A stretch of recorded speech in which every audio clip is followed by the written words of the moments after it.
Winter in Boston brings early darkness. Looking out from the hospital room window, the twilight sky was already turning a deep purple. Judith Walker lay in her hospital bed, absently flipping through a magazine. Known as a sharp editor at iTruth Publishing, she now had both legs in casts and winced with pain in her ribs whenever she moved. Still reading? That's not good for your eyes, her mother Martha said as she entered the room. As co-owner of a high-end real estate company in the Boston suburbs, Martha always maintained a perfect appearance. Today she wore an expensive tweed suit with a pearl necklace, looking out of place in the simple hospital room. "It's work manuscripts, Mom," Judith replied quietly. "I can't just lie here all day. Just like you, always working." "But I didn't come to talk about work, I'm here to discuss Lauren's wedding." Harold, Judith's father, followed Martha into the room. He had been a successful lawyer and still served as counsel for a major law firm. His posture was always dignified, and he never showed a soft expression to his daughters. "I heard from the doctor. You can leave the hospital in 2 weeks, Harold said, getting straight to the point without much of a greeting. Judith sighed softly. "Yes, but it will take months for a full recovery. I'll need rehabilitation too." "That's good enough," Harold nodded. "Lauren's wedding is in 3 weeks. You'll make it in time." Judith stared at her parents in surprise. "You must be joking? I'll still need a wheelchair. I have a serious concussion, and it's painful to sit for long periods." "But dear, it's your sister's special day." Martha raised her voice. "It's your duty as family. You should celebrate with her." "I want to celebrate with her too. But my doctor said I need at least 6 weeks of rest." Harold snorted. "A broken bone is just an excuse for weakness. When I was young, I went back to work on crutches the day after breaking my leg." Judith silently stared at the ceiling. Conversations with her parents always followed this pattern. When it came to Lauren, even rational judgment went out the window. Lauren had been the family favorite since childhood. Beautiful and sociable, she was always the center of attention during her school years. Now she was a lawyer at a prestigious firm, engaged to Bradley Harrison, the son of a prominent Chicago family. For her parents, this marriage was a dream come true. Bradley's family has strong connections in political and financial circles, Martha said eagerly as she sat down. "The wedding will be attended by at least 2 senators and a governor. It would look terrible if you weren't there." "I think health is more important than appearances," Judith quietly resisted. "Listen, Judith," Harold leaned forward. "You've always insisted on doing things your way. In college, at work, you've always put yourself before family. But this time is different. This is the most important day of Lauren's life. Your inconvenience is no excuse." Judith closed her eyes. 2 weeks ago, she was returning from an important publishing meeting when a car ran a red light and crashed into her vehicle while she was stopped. When she regained consciousness, she was lying in a hospital bed, diagnosed with fractures in both legs, multiple broken ribs, and a concussion. The police were still looking for the driver who had fled the scene. "Fine," Judith finally conceded. "I'll do what I can. But I'll need my doctor's permission." Martha's face brightened. "That's my girl. Of course, try not to stand out too much during the ceremony. A wheelchair would look odd in the photos. And," Harold added, "prepare a speech for the day. Make sure it pleases Bradley's parents." Judith said nothing. Looking out at the darkening sky, she wondered when her life had become so distorted. Since childhood, her parents had always prioritized Lauren, telling Judith to be strong and be independent. Somehow she had become a perfectionist, seeking her parents' love through career success. But now, in this hospital room, she suddenly realized how tired she was. After her parents left, silence filled the room. Soon, a nurse named Becky came in and smiled kindly. "Are you okay? I saw your parents were here." "Yes," Judith gave a wry smile. "I'm fine. I just need to figure out how to attend my sister's wedding." Becky frowned. "But in your condition." "I don't have a choice," Judith said quietly. "It's family." On the wedding day, a wheelchair waited in the hospital hallway. Judith sat on the edge of the bed, catching her breath as she looked at the dress nurse Becky had brought. It was a lovely navy blue, but it would be difficult to put on with her casts. "Are you really going?" Becky asked worriedly. Dr. Simons was against it. "I don't have a choice," Judith answered quietly. "My father is coming to pick me up." Becky bit her lip in disapproval but said nothing more. She helped Judith dress and supported her as she moved to the wheelchair. "Does it hurt?" Becky asked, and Judith nodded slightly. "I'm fine. I took pain medication." But she still winced with every movement. As the nurse was fixing her hair, Harold Walker entered the room. He was wearing an expensive gray suit and looking at his watch with irritation. "We're going to be late. Are you ready?" Becky frowned. "Mr. Walker, your daughter is severely injured. She needs to move slowly." "I didn't ask for your opinion," Harold said coldly, grabbing the wheelchair handles. "Let's go, Judith." They took the hospital elevator down and headed for the parking lot. Harold handled the wheelchair roughly, showing frustration when the wheels caught on bumps. "That hurts, Dad." Judith cried out. "Can't you be a little gentler?" Harold frowned. "You're making too much of a fuss over broken bones. This is the most important day of your sister's life. Show some endurance." When they reached the parking lot, Harold tried to move Judith into the passenger seat. She grimaced in pain but managed to slide into the seat. Her leg casts made it difficult to close the door. "Hurry up," Harold said as he sat in the driver's seat.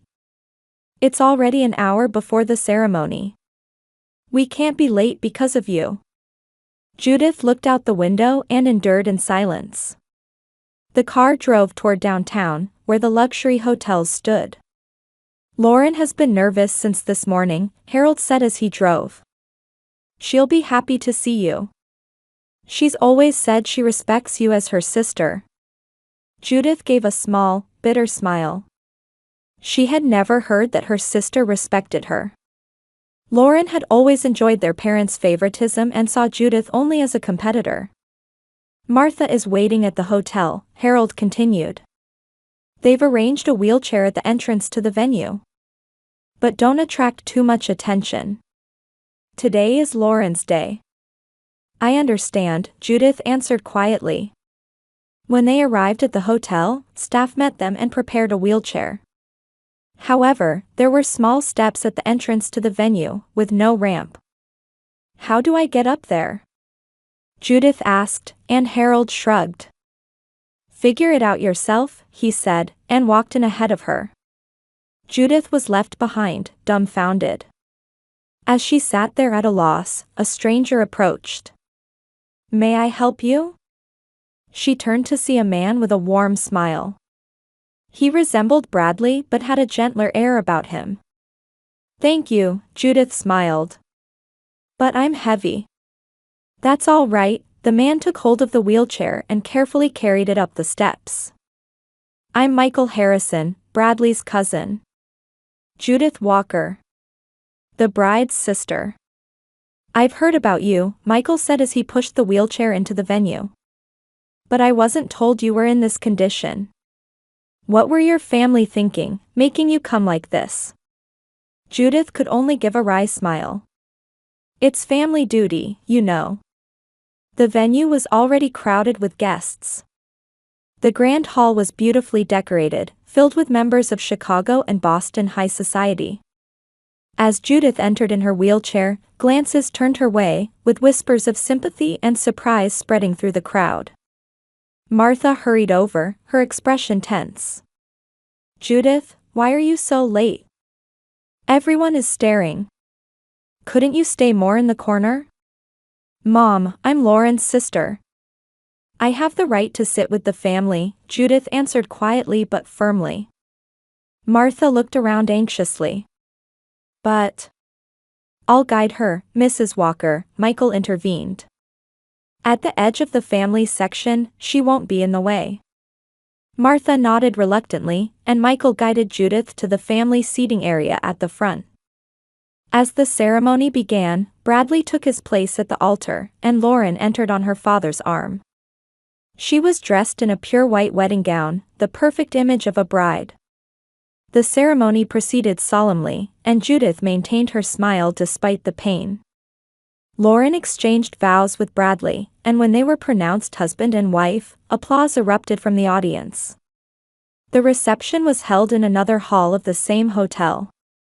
As guests chatted with champagne in hand, Judith was helped to her seat by Michael.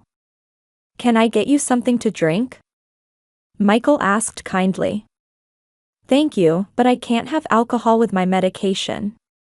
Could you get me some water? While Michael went to get drinks, the master of ceremonies stood in the center of the room with a microphone. Ladies and gentlemen, while you enjoy your meal, we'll hear some congratulatory words for the newlyweds.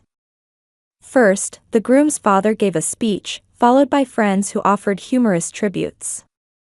Judith listened quietly. And now, a toast from the bride's sister, Judith Walker. Suddenly, the MC called her name. Judith looked around in surprise. No one had asked her to make a speech. Martha and Harold also looked visibly disturbed as they stared at her. As the room fell silent, Michael pushed her wheelchair to the center. Judith took a deep breath and accepted the microphone. All eyes in the venue were on Judith. She held the microphone with trembling hands and momentarily felt the urge to flee. But then Michael gently placed his hand on her shoulder, nodding slightly to encourage her. Judith took a deep breath and began to speak. Hello, everyone. I'm surprised by this sudden request for a speech, she said in a nervous voice. Actually, I'm still hospitalized from a traffic accident 2 weeks ago, but I came for my sister's special day. I was taught by my parents that family celebrates together, no matter the circumstances. At these words, applause of sympathy and admiration rose from the guests. Judith glanced at her parents.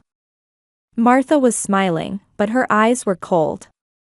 My sister Lauren has always shined since childhood, Judith continued. Her talent and beauty have always been the pride of our family. And today, she has found a wonderful partner in Bradley. Lauren was smiling next to Bradley, but Judith could sense her expression gradually changing. As her sister's speech drew the attention of the room, with guests clearly moved by Judith's courage, jealousy began to appear in Lauren's eyes. Bradley, you are a wonderful man. Please take care of my sister. And Lauren. Judith's voice caught for a moment. I want you to be happy. As your family, as your sister, I sincerely bless your new life. When the speech ended, loud applause erupted from the audience. Several guests stood up to show respect for Judith's courage. Barbara, Bradley's mother, smiled at her while wiping away tears. As Michael pushed the wheelchair back to her seat, Lauren suddenly blocked their path. Her face was red with anger. Judith, Lauren said in a low voice. We need to talk. Lauren led them to a less crowded hallway. Bradley followed his wife with a confused expression, but Michael didn't leave Judith's wheelchair. You did that on purpose. Lauren exploded as soon as they reached the hallway. Drawing attention at my wedding. I didn't know you were in such a condition, everyone's worrying about you instead of focusing on me. Judith was stunned by her sister's sudden attack. What are you talking about? I was just congratulating you. Don't lie. Lauren's voice grew louder, causing nearby guests to turn. You've ruined my perfect day. It's always been like this, ever since we were children, you trying to steal my spotlight. Bradley placed his hand on his wife's shoulder, saying, "Lauren, calm down.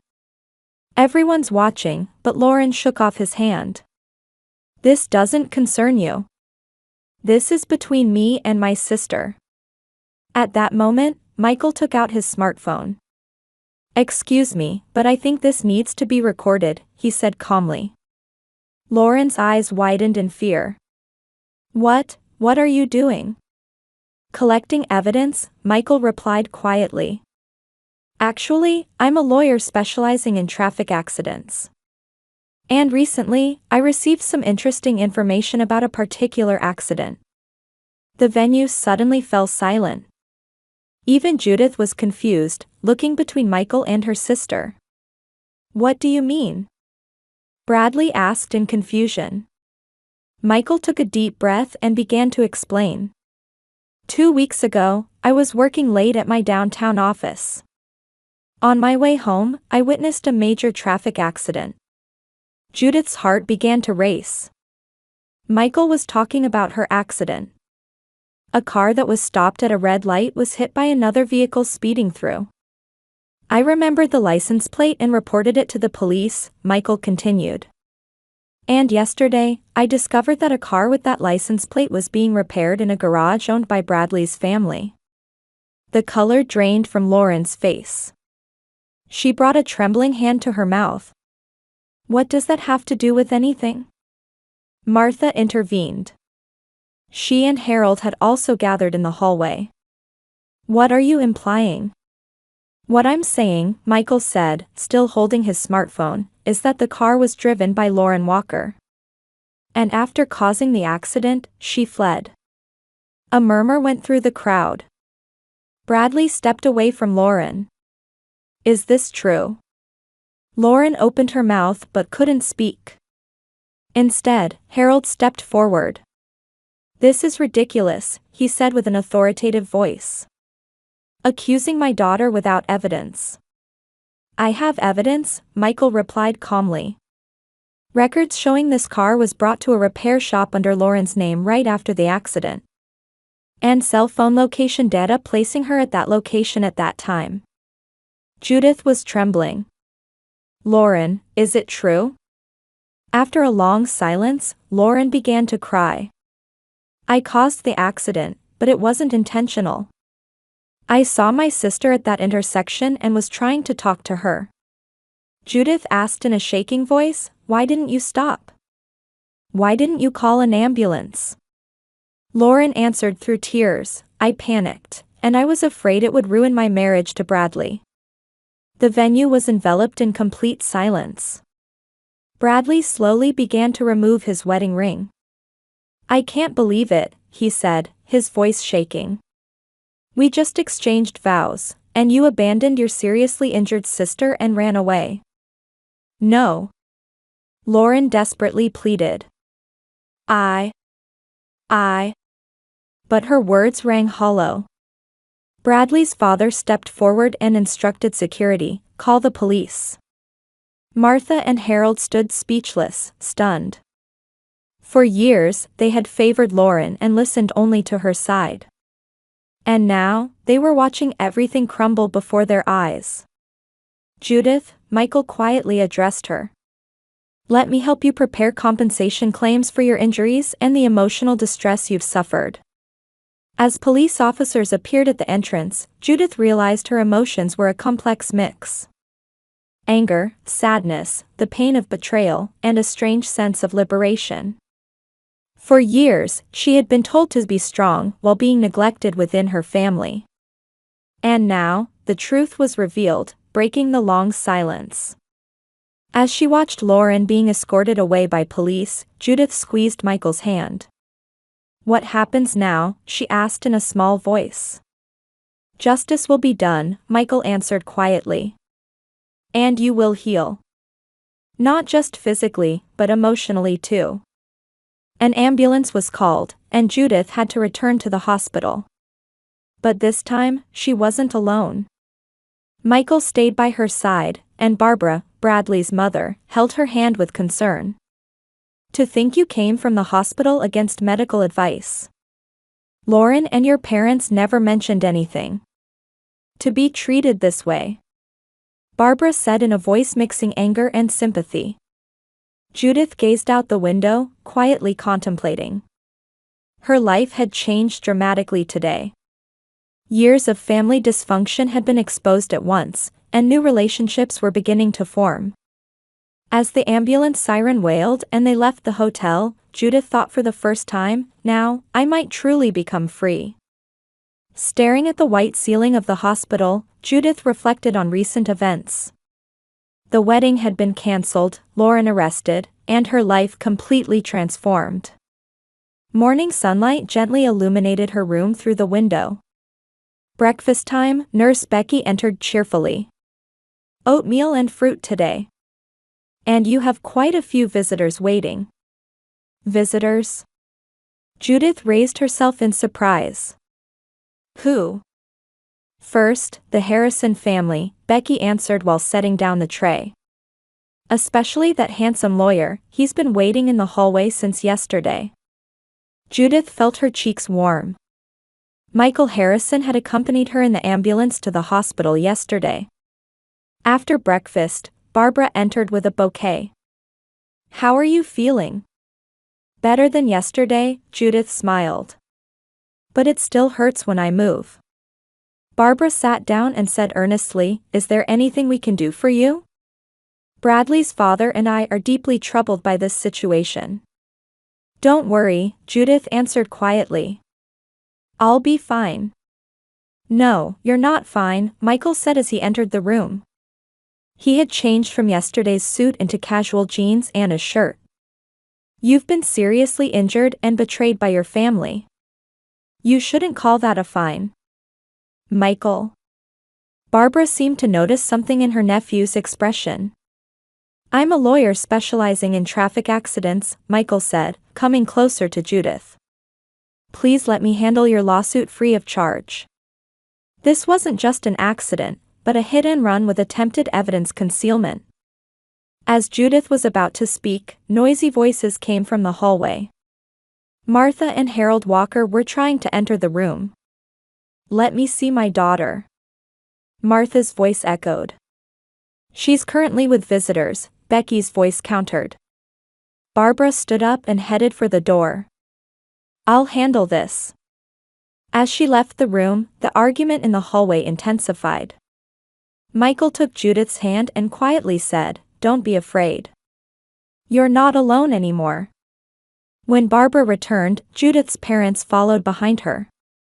Both looked exhausted, especially Martha with her red, swollen eyes. 5 minutes only, Barbara said coldly. Any longer would be detrimental to the patient's condition. Michael glanced at Judith, and when she nodded slightly, he left the room with Barbara. A heavy silence filled the room. Harold looked toward the window, seemingly searching for words. Martha clutched a handkerchief with trembling hands. Judith. Martha finally spoke. We only saw Lauren, we truly apologize for hurting you. Those were words Judith had longed to hear for years. But now, hearing them left only emptiness in her heart. Why? Judith quietly asked. Why always my sister over me? We were wrong, Harold turned back, speaking in an unusually weak voice. We were terrible parents.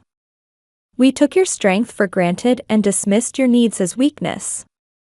Was Lauren arrested? Judith changed the subject. Martha wiped her tears. Yes, we paid bail last night, but the situation is serious. She's confessed everything. I see, Judith said flatly.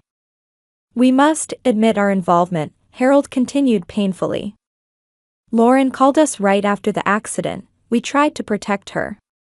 I took the car to the repair shop. Judith closed her eyes. She didn't want to hear any more. For years, she had worked hard seeking her parents' love. And now she learned the truth, they had prioritized her sister over her very life. Time's up, Becky said, opening the door. Martha stood up and tried to touch Judith's hand, but she pulled away. "Judith, will you ever forgive us?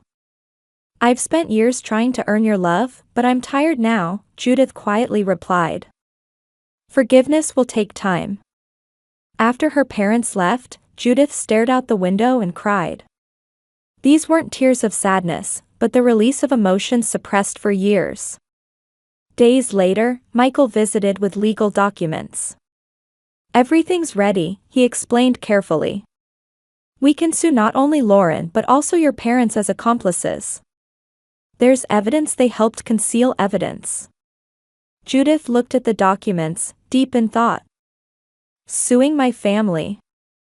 They abandoned you," Michael said gently but firmly. "This is a matter of justice, Judith." That night, Judith made her decision. The next morning, she called Michael to proceed with the lawsuit. "I'll do what's right," she said. "Even if it's painful." Weeks passed, and Judith's recovery progressed better than expected. Michael visited her daily, sometimes bringing his laptop to help her work on manuscripts. His kindness and thoughtfulness gradually opened her heart. "You're a truly strong woman," Michael said one day, sitting by her bedside. "I'm impressed by how you maintain your dignity through all this." Judith showed a genuine smile for the first time in a while. "I had no choice but to be strong." Before the trial began, Bradley visited Judith's hospital room. He said he had broken the engagement and completely cut ties with Lauren. "I share responsibility for not seeing her true nature," he said quietly. "But I want to make amends in a different way. I'm establishing a law firm to support victims of domestic violence and family abuse." "That's wonderful," Judith smiled. "Your kindness hasn't changed." 6 weeks later, Judith was discharged. She still needed a cane but could stand on her own feet. Michael drove her to her apartment, where many flowers had already been arranged. "They're from your publishing colleagues," Michael explained with a smile. "They can't wait for your return." Judith felt relief being back home. But at the same time, she felt anxious about the long road ahead. "Michael," she asked, "what happens now?" "We take it one step at a time," he took her hand. "And I'll always be by your side." Outside the window, spring winds announced a new season. For the first time in her life, Judith felt she might truly become free to walk her own path without seeking her parents' approval or hiding in her sister's shadow. "A new beginning," Judith said quietly. "Yes," Michael smiled. "And it's going to be beautiful." 1 year later, Judith could walk without a cane, though she still had a slight limp. Her position at Truth Publishing had been promoted to associate editor-in-chief, and her book, Broken Bonds, Redefining Family, had become a national bestseller. The book, based on her own experience of twisted family love and regeneration, resonated with many people. She appeared on talk shows, sharing her story and giving courage to those in similar situations. "Ready?" Michael Harrison asked Judith, who was waiting on a bench. In his hand was a small velvet box. "I'm a little nervous," Judith smiled. But in a good way.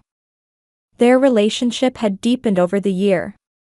Michael had handled her lawsuit, resulting in a suspended sentence and community service for Lauren. Martha and Harold were fined and ordered to perform community service as accomplices.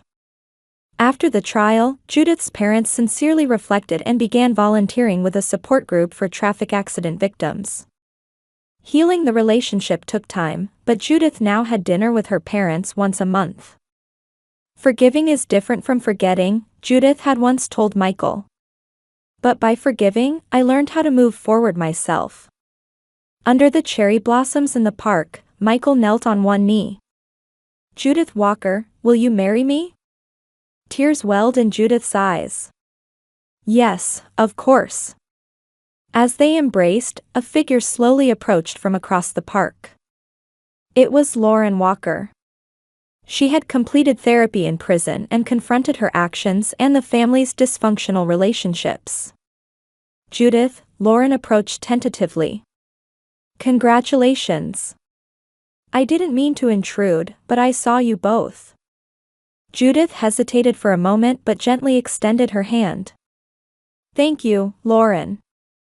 As part of my rehabilitation program, I've started supporting traffic accident victims, Lauren said quietly. I also read your book. It was wonderful. Michael stood between them and smiled kindly.